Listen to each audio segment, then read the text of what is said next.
So what you have to do to fix this problem is to restart your device, and that's the common fixing option to do. After restarting your device and it's still not working, what you have to do is to search for the app on your phone menu.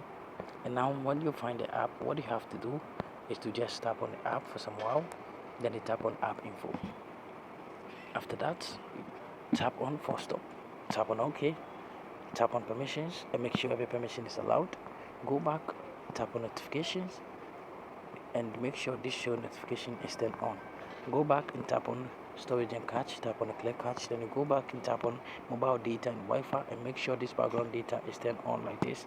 After doing all this, what you have to do is to go to your Google Play Store. So when you get to Google Play Store, then you search for ADP Mobile solution. So after that, what you have to do is to, tap on update over here to get the latest update of this app. So after updating it, what you have to do is to restart your device. Tap on your phone power for one, tap on your power button for some while. Now tap on restart and tap on OK, and this problem is going to be fixed. When it's still not getting fixed, what you have to do is to go to your phone settings again, tap on network and internet, tap on mobile data or mobile network, then select the network. After that, what you have to do is to scroll down, tap on advanced, scroll a little bit, then you tap on advanced, preferred network type, sorry. Then after that, select this network type, which is 4G/3G/2G or 2. After selecting this network type, tap on the power button for some while and tap on restart to restart this device.